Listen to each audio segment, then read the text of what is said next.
Olá pessoal, tudo bem? Pessoal, tinha comentado no vídeo anterior eh, sobre uma mudança do nosso cronograma. Então, eu estava prevendo falar sobre o tema 11, que é passivo, mas são contas que nós já discutimos bastante. Então, eu adicionei dois temas que correspondem às contas de investimento. Então, estoque, que eu tratei no vídeo anterior, referente ao tema 9, estoque é o tema 9, e agora o tema 10 é o imobilizado, que tem um conceito importante para a gente discutir, que é o conceito de depreciação, tá? Esse vídeo pode ser mais objetivo em relação ao anterior, e, bem, qualquer dúvida a gente pode conversar pelo fórum também. Eu e o Gabriel estamos à disposição para tirar dúvidas, não é? Bom, nesse capítulo tem alguns elementos importantes. Eu vou começar com o imobilizado e eu vou gerenciando o nosso tempo. Conforme a gente tem mais tempo e, por exemplo, questões de estoque imobilizado que foram bem entendidas, se vocês compreenderam, se não tem dúvidas, a gente vai avançando para outros subgrupos do ativo. Muito bem, imobilizado, ele de acordo com a norma de imobilizado, você pode encontrar essa norma no site do CPC. A norma que trata de imobilizado é o CPC 27, número 27. É interessante rever a definição. Então, imobilizado é um bem tangível, ou seja, é um bem palpável, mantido para uso na produção, diferentemente do estoque. O estoque é mantido para venda, para negociação, para comércio. É claro que você pode encontrar, na verdade, naturezas diferentes de estoque. Um parênteses nesse momento. Você pode ter um estoque se você é do comércio, estoque de produtos para revenda. Se você é da indústria, você pode ter vários tipos de estoque. Estoque de matéria-prima, estoque de produtos em elaboração, estoque de produtos acabados. Então veja, o estoque de produto acabado na indústria é voltado para a venda, não é? O estoque de matéria-prima na indústria não é voltado para a venda. Na verdade, é para uso no processo no processo industrial, correto? Então, fazendo essa observação, a gente volta para o imobilizado. O imobilizado é exclusivo para uso. Eu não, eu não vou adquirir imobilizado pensando na venda. Eu vou adquirir imobilizado pensando em usá-lo. É o caso de um terreno para construção de uma extensão da empresa. É o caso de veículos que eu adquiri na minha empresa, pensando na entrega das mercadorias ou dos produtos. Eu vou usar esse veículo. É o caso de edifício, eu vou utilizar essa instalação, esse galpão no meu processo industrial para armazenamento dos produtos, vou fazer o escritório, enfim, imobilizado, como a gente já discutiu anteriormente, é voltado para uso, tá? E normalmente eu espero utilizar por mais de um período. Então, veja, por exemplo, esse veículo, o edifício, o terreno, enfim, os itens do imobilizado normalmente têm um período de vida, tem um ciclo, uma vida útil, melhor dizendo, vida útil superior a um ano ou um período. Bom, feita essa observação, a gente pode avançar. Normalmente eu tenho os bens em operação e o imobilizado em andamento. Você ainda pode encontrar essa separação nas companhias. No plano de contas que elas desenvolvem, elas podem prever esse tipo de utilização. Ou seja, a empresa pode adquirir aquela máquina ou aquele equipamento e, portanto, operar a partir, utilizar aquele equipamento na sua operação, ou a empresa pode construir o imobilizado. Isso pode acontecer. Então, ao invés de adquirir de um terceiro ou de um fornecedor, Ao invés de importar aquele equipamento, eu simplesmente posso construí-lo. Então, no caso de construir o imobilizado, se você está no período de construção, você utiliza essa classificação, ou seja, imobilizado em andamento. E nesse subgrupo você vai encontrar bens em uso na fase de implantação, construções em andamento e até importações em andamento de bens do imobilizado. Obviamente, algum item, algum equipamento que será utilizado no processo de construção. Então, eu tenho que separar esses dois subgrupos do imobilizado, ou seja, aquilo que já está em operação, que já está sendo utilizado pela companhia, portanto, já pode ser inclusive depreciado, que é um conceito que nós vamos discutir em breve, e o imobilizado em andamento, aquele imobilizado que ainda não está pronto para ser utilizado. Ele está em construção, em elaboração, em andamento. Portanto, ainda não está sendo consumido pela companhia. E nesse caso, não pode ser depreciado. Tá bom? Bom, em termos de mensuração, regra geral, CPC 27, que é a norma que trata do ativo imobilizado, que vocês podem consultar no site do CPC, Comitê de Pronunciamentos Contábeis, para quem não lembra. O imobilizado, normalmente, ele é mensurado ao custo. Então, eu já discuti na aula de estoque, rapidamente, a questão das bases de mensuração. Então, um valor de entrada muito utilizado pelas companhias é o custo. E você também tem a presença do valor de saída, que é a questão do valor realizável líquido, que eu apresentei na aula sobre estoque. Então, resgatando aqueles conceitos, você tem o valor de entrada, que pode ser o valor da compra, ou quanto você gastou para adquirir aquele ativo, e isso corresponde basicamente ao custo da empresa na aquisição daquele ativo.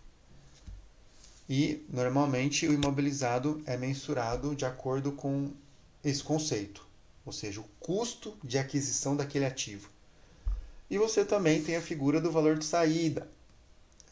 Um valor de saída que a gente discutiu na aula de estoque é o valor realizável líquido, e que pode se aproximar do preço de venda de um produto ou de um determinado ativo. Não é o caso do imobilizado. No imobilizado, a gente não vai discutir mensuração pelo valor de saída. Nós vamos discutir mensuração pelo valor de entrada, que nesse caso corresponde ao custo. Tá? Então, só vou esquematizar isso daqui, né? Eu sei que são conceitos novos, mas eu acho que vale a pena reforçar, né? Então, lá no estoque, fazer o paralelo com o imobilizado é sempre interessante, fazer a comparação. Então, quando eu adquiri o estoque, esse estoque, quando ele entra na minha empresa, ele tem um custo. Qual o custo do estoque? É o valor da compra. E isso normalmente vai aparecer onde? Isso vai aparecer na nota fiscal de entrada.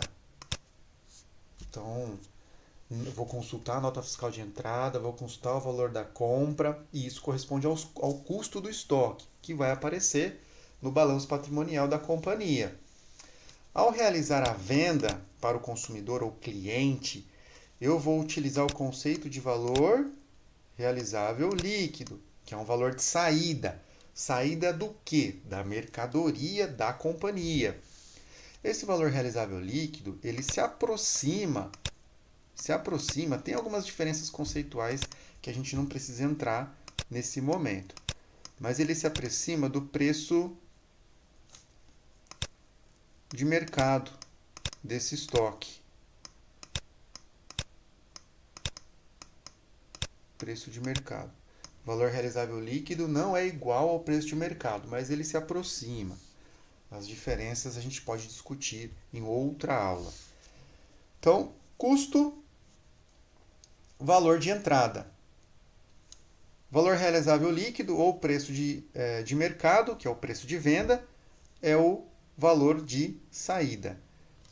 Vou mensurar o estoque como, Ricardo? O estoque é mensurado no balanço patrimonial da empresa pelo custo. E o imobilizado? Também é mensurado pelo custo. Tudo bem? Vai ficar no meu radar, eu, empresário, não é? Gestor dessa empresa. Vai ficar no meu radar o preço de venda dessa mercadoria. Ou seja, se eu tenho interesse em aumentar o lucro da minha companhia, é claro que eu vou observar o preço de mercado desse estoque. Essa mesma preocupação não vai acontecer com o imobilizado. Por quê?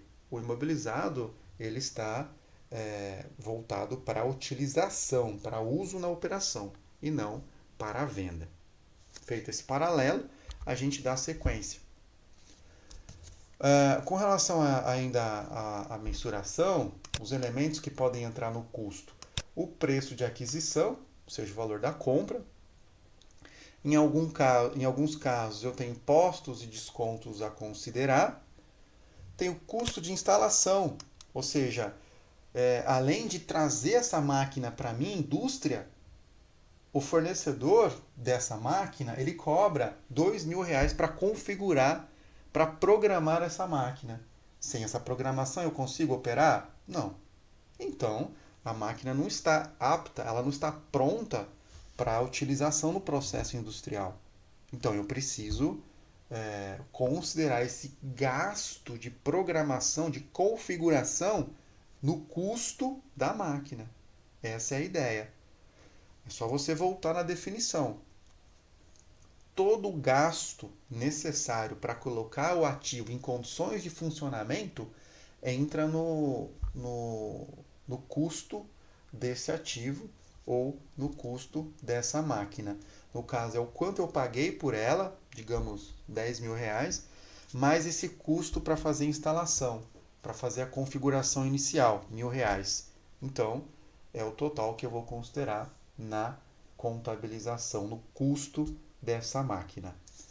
Além disso, para alguns ativos de longo prazo, eu tenho a estimativa inicial dos custos de desmontagem e remoção e ainda restauração do local. Isso está muito relacionado com ativos de longo prazo. Nessa discussão, nessa apresentação, eu cito muito o exemplo da Petrobras, que tem os investimentos elevados em plataformas para prospecção do petróleo. E essas plataformas têm uma vida útil. Eu não sou especialista no setor, mas é um ativo, é um investimento e tem uma vida útil. Ora, no final dessa vida útil, considerando a necessidade de desmontar, tirar aqueles ativos do mar ou do oceano, ou então a restauração do próprio local, considerando que pode ter causado algum dano ao meio ambiente. Então, todos os gastos necessários para desmontar aquela grande plataforma e ainda limpar, restaurar o local, devem ser considerados também no custo desse ativo. Mas é uma parte voltada para ativos de longo prazo, não é tão comum, mas acontece. Se você ficou curioso, é só você entrar no balanço patrimonial da Petrobras e procurar os ativos de longo prazo. Você vai ver que tem estimativa para esse tipo de gasto, que entra no cômputo do custo total dos ativos. Ainda nessa parte, ainda a gente tem a figura dos gastos de capital, discutindo imobilizado. São gastos que contribuem para aumentar a vida útil do ativo, ou seja, se você se você precisa, por exemplo, você tem um veículo, ou vamos imaginar que Nós estamos tratando de uma usina e essas usinas têm muito maquinário, pensando na parte agrícola, no campo, por exemplo, para fazer a colheita. A colheita é mecanizada e eles têm veículos voltados para fazer isso, as colheitadeiras. Então, esses implementos agrícolas, esses veículos, eles têm uma vida útil, não é? Digamos que a usina fez uma revisão desse veículo e ela constatou que uma peça estava danificada e ela fez a substituição dessa peça. Essa peça tem um custo elevado, um custo significativo. E quando ela fez essa substituição, aquele veículo que teria mais 5 anos de utilização passou a ter 10, ou seja, dobrou. Então, quando eu tenho gastos dessa natureza que aumentam a vida útil do ativo, portanto, proporcionam benefícios por mais tempo, esses gastos são adicionados no imobilizado. Então,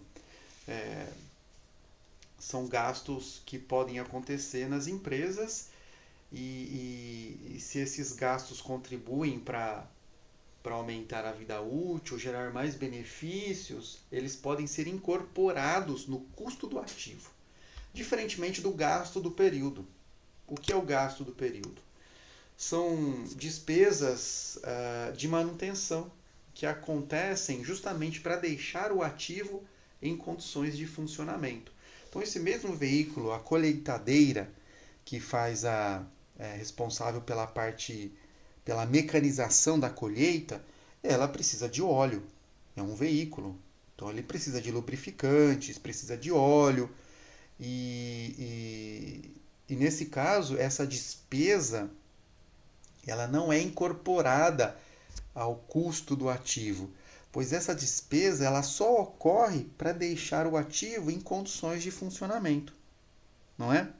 É uma despesa é, prevista em termos de manutenção do ativo, ou seja, ela é voltada para manutenção e reparos. Então, essa é a principal diferença. Gastos de capital contribuem para aumentar a vida útil do ativo, gerar mais benefícios. Citei o exemplo de dobrar a vida útil do ativo, a substituição da peça. Gasto do período não. Gasto do período são gastos para manter o ativo em condições de operar. Então, nesse caso, vai direto para resultado e não aumenta o custo do ativo. Além disso, tem a ideia de depreciação que eu preciso comentar. No caso de depreciação, a gente precisa definir alguns conceitos ou algumas características. Primeiro é a vida útil. A vida útil corresponde ao tempo de utilização. Ah, eu comprei essa máquina, esse veículo. Quanto tempo eu vou utilizar? É a vida útil. É claro que, por mais que você faça uma estimativa, eu vou utilizar essa máquina na minha indústria durante 10 anos. Pode errar. Não é o contador que faz isso, nem o administrador, nem o economista. Quem faz isso normalmente é um engenheiro. É aquele que participou do processo que conhece as características da máquina, como acontece o desgaste, o que pode influenciar. É claro que você pode contratar alguma consultoria ou então conversar diretamente com o fabricante para fazer essa estimativa. Mas normalmente não é o contador que vai, o contador ou o administrador não tem a experiência técnica, a expertise para definir esse elemento. O valor da compra a gente tem condições de estimar, não. A gente tem condições de calcular. Isso deve ser calculado. Quanto eu paguei pelo ativo, qual é o custo de aquisição mais gastos necessários para colocar em condições de funcionamento. E ao final da vida útil, eu posso vender esse ativo? Sim ou não? Você não consegue vender essa máquina. no final da vida útil dela. Ela estará totalmente. Vai sofrer um desgaste muito grande e você não vai conseguir vender. Nem a sucata você consegue. Então, não tem valor residual. Essa é a ideia. Ah, essa colheitadeira eu vou utilizar na minha usina durante 5 anos. Depois a produtividade dela pode cair e eu vou vender para agricultores da região. Com 5 anos eu consigo vender por tanto. Ah, então tem valor residual. Essa é a ideia. É o preço de venda ao final da vida útil, ou quanto eu espero utilizar daquele ativo. Eu espero utilizar esse ativo na minha empresa durante 10 anos. Após esses 10 anos, eu consigo vender esse ativo por quanto? Esse é o valor residual. Ah, não consigo vender. É zero. Consigo vender por 10 mil. 10 mil. Então vamos começar com um exemplo. Eu tenho uma máquina ou um ativo cuja vida útil é de 6 anos. Então eu comprei essa máquina, eu fiz um estudo com o engenheiro, cheguei em 6 anos. Paguei 100 mil, esse é o custo do imobilizado. O valor residual, eu fiz um estudo, contratei uma consultoria, analisei as informações do fabricante e também analisei dados históricos de operações anteriores. E cheguei no valor de venda dessa máquina, que é o valor residual, de 10 mil reais. Então, considerando que o investimento inicial é de 100 mil e que eu consigo vender ao final por 10 mil, uma estimativa, o valor que eu tenho que recuperar é de quanto? Eu tenho que recuperar 90 mil. Tudo bem? 100 mil é o custo inicial. 10 mil eu recupero na venda do ativo após os 6 anos. Então, a parcela não recuperável, 90 mil. É aquilo que eu preciso recuperar ao longo desses 6 anos. E como eu vou recuperar? Vendendo. Tenho que vender os produtos, as mercadorias, tenho que gerar receita. E essa receita, deduzindo despesas que a empresa tem, vai gerar um lucro. E é esse lucro que contribui para a recuperação do investimento. Muito bem, mas como que eu vou distribuir esse valor não recuperável, essa parcela não recuperável? Como que eu vou distribuir esses 90 mil para os 6 anos? Como que eu vou alocar na forma de despesa? Porque, na verdade, nós estamos falando de consumo. Eu vou consumir esse ativo. E eu vou consumir quanto no primeiro ano? Vou consumir 10%? No segundo ano eu vou consumir 50%? Qual é a minha expectativa de utilização desse ativo? Qual o consumo dele? Essa é a ideia. Não é? Outro exemplo é você pensar no veículo. Nós, quando a gente adquire um veículo, a gente tem uma expectativa de utilização. E essa expectativa de utilização é muito influenciada pela quilometragem que você roda, que pode ser totalmente diferente da expectativa de um motorista do Uber ou um taxista. Eles rodam muito mais. Então, o consumo desse ativo é muito maior comparado a nós que usamos o carro apenas para ir até o trabalho, até a escola, até o médico, enfim. Então, essa expectativa de utilização influencia o consumo. E como isso vai ser alocado para o resultado na forma de despesa. Então eu quero saber, na verdade, como que eu vou distribuir esses 90 mil ao longo dos 6 anos de utilização. Tá? Lembrando que uma parte do resultado gerado no período, nesses 6 anos, vamos imaginar, nesses 6 anos vai gerar um resultado, um lucro. E eu sei que parte desse lucro vai ser recuperação dos 90 mil. Isso precisa ficar claro na minha cabeça. E como que eu vou distribuir esses 90 mil? de acordo com o período de uso. Uma maneira simples de fazer isso, se você tem expectativa de utilizar da mesma maneira, ou seja, você vai utilizar de maneira linear ou de maneira igual ao longo dos 6 anos, você já está pensando no método linear.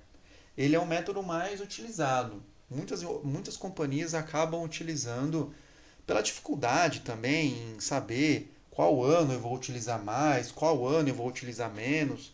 Muitos acabam recorrendo ao método linear, ou seja, dividir os 90 mil, que é a parcela que eu preciso recuperar, sobre 6 anos.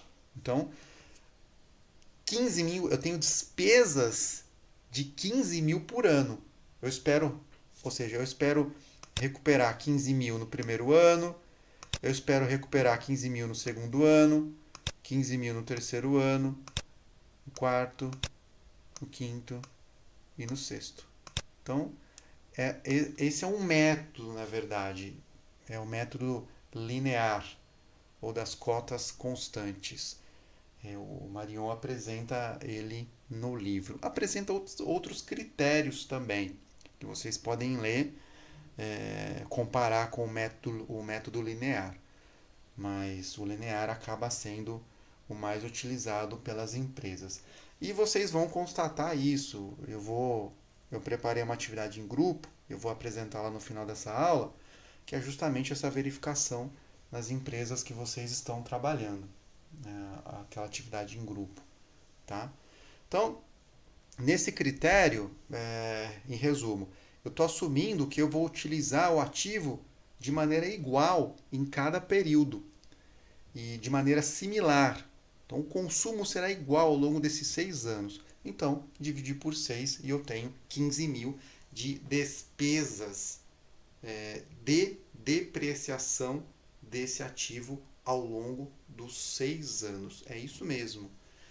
A distribuição desse ativo ou do custo da parcela não recuperável, os 90 mil, a distribuição para os 6 anos, você está falando de registrar as despesas de depreciação. Tudo bem? Então, depreciação, na verdade, é o processo de transformar em despesa um pedaço do valor da aquisição de um ativo destinado ao uso. Esse pedaço do valor da aquisição, na verdade, é o custo, corresponde aos 90 mil, aquela parcela não recuperável. Ricardo, por que você não aloca os 100 mil para calcular a depreciação? Por quê? Eu estou assumindo que no final da vida útil do ativo eu tenho um valor recuperável. Eu tenho um valor residual de 10 mil. Então, a estimativa é que eu consiga vender por 10 mil. E eu espero que isso seja possível. Portanto, os 90 mil que eu preciso recuperar ao longo desses 6 anos. Então, por isso, um pedaço do valor da aquisição, já que ele não será recuperado pela venda do bem a que se refere.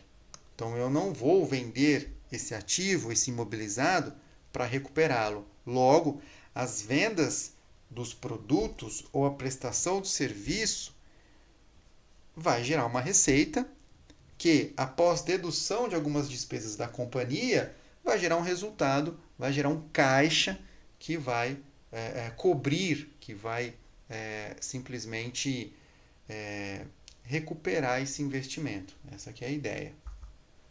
Outra maneira de ver, a depreciação é a transformação de um dinheiro saído pela compra de um ativo, originalmente destinado ao uso, em despesa. Então veja, se eu paguei à vista aqueles 100 mil reais, considerando que 10 mil eu vou recuperar no final da vida útil, eu tenho 90 mil para recuperar. É a parcela não recuperável. Então, veja, eu tenho que alocar esses 90 mil para o resultado. Eu vou alocar no primeiro ano? Não. Por quê? Eu vou usar esse ativo durante 6 anos. Não faz sentido alocar 90 mil no primeiro ano. Ah, vamos alocar no último ano. Não, não posso alocar no último ano também. Eu tenho que alocar ao longo da vida útil do ativo. Não faz sentido, correto? Bom, com isso espera-se recuperar o dinheiro investido anteriormente e que não será recuperado pela venda do ativo. Isso pode ser visualizado da seguinte maneira: no primeiro ano, digamos que eu vendi mercadorias que geraram uma receita de 100 mil. O custo dessas mercadorias de 50 mil e o lucro dessa companhia foi de 50 mil. Mas esse é, na verdade, o lucro dela? Não. Se você for pensar no investimento que ela fez no imobilizado, parte desse investimento foi consumido no primeiro ano. Quanto? 90 mil por 6, ou seja, 15 mil. Então você tem que reconhecer a despesa de depreciação no primeiro ano, que corresponde a 15 mil. E aí, deduzindo essa despesa de depreciação, você tem, na verdade, o seu lucro líquido de 35 mil. Então, se você falar, Ricardo, o meu lucro é de 50 mil. Não é verdade. Não é verdade. Você consumiu parte daquele imobilizado.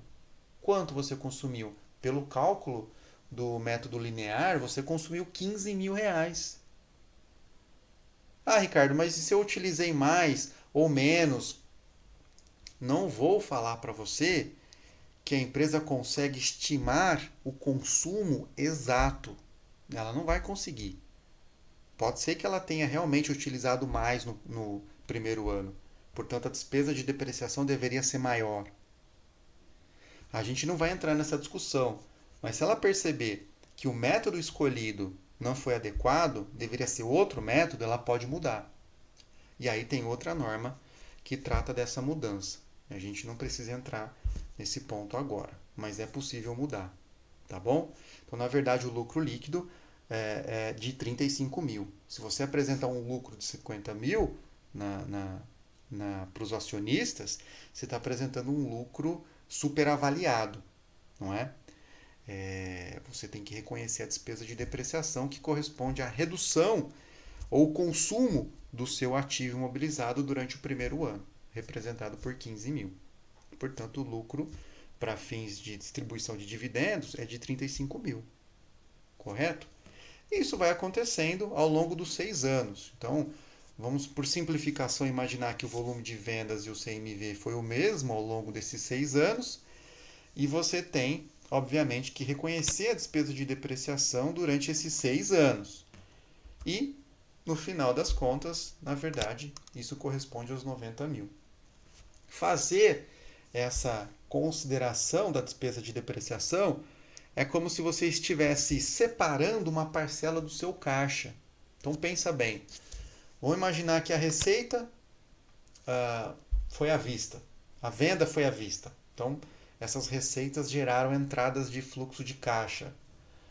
Você comprava do fornecedor e já pagava, ou seja, compras à vista do seu fornecedor. Então, esse CMV já afetou o resultado. Então, você tem um lucro bruto em cada ano que representa 50 mil por ano de entrada líquida de caixa. Muito bem. Quando você considera a despesa de depreciação desses 50 mil, significa o quê? Significa que você não vai distribuir dividendos em cima dos 50 mil. Então, é como se você reservasse esses 90 mil para repor o seu investimento ao final da vida útil. Por quê? Se você trabalhar com 50 mil, vamos imaginar que você distribui dividendos a partir dos 50 mil. Então, entrou no caixa os 100 mil, os 100 mil entraram no caixa, você pagou 50 mil e você decidiu distribuir 50 mil. Vai chegar no final do 6º ano e você precisa repor o investimento. Ou seja, você precisa adquirir novo imobilizado. Você terá? Não. Você não terá fluxo de caixa, pois você distribuiu integralmente o caixa gerado pela companhia. Então, é outra maneira de visualizar a depreciação. Você separa, ou seja, você reduz a despesa de depreciação do lucro, porque na verdade, lá na frente, no final da vida útil, você precisa fazer a aquisição de novo imobilizado. Tudo bem? Bom, feito essa consideração, a gente finaliza por aqui essa aula de imobilizado e depreciação. Não vou me estender mais nos outros subgrupos do capítulo para não deixar o vídeo extenso, mas à medida que a gente vai caminhando com a disciplina, eu vou adicionando novos pontos, tá? Qual que é a tarefa? Buscar o custo do imobilizado nos balanços das empresas analisadas, né? É claro que vocês podem, a preferência é trabalhar sempre com o balanço mais recente. Então, quando eu falo qual que é o custo do imobilizado nos balanços das empresas analisadas, vocês vão olhar aí 31 de dezembro de 2019, não precisa olhar 2018. Se você achar alguma variação interessante de 18 para 19 que vale a pena comentar, fique à vontade, mas o foco é 2019. Você vai descrever esse custo, quanto é. Se houver alguma separação importante, comente. Por exemplo, o imobilizado está decomposto em terrenos, edifícios, veículos. Se houver esse tipo de separação, vale a pena comentar. Eu acredito que é interessante, ao invés de apresentar o imobilizado total. Você vai falar sobre o método de depreciação. Qual que é o método de depreciação? É o método linear ou é outro método? Algum método de depreciação acelerada, ou seja, se tem mais despesas de depreciação no início da vida útil do ativo. Isso pode acontecer em algumas companhias. Será que alguém vai pegar o caso de depreciação acelerada? Eu quero saber também a relação do imobilizado em relação ao ativo total. Aí, nesse caso, o imobilizado total. Quanto que ele representa do ativo total? E vocês podem comentar alguma questão que vocês julgarem aí relevante, tá? E com relação à atividade individual, eu vou postar lá um exercício para vocês trabalharem, tá bom? Obrigado a todos pela atenção. Um abraço.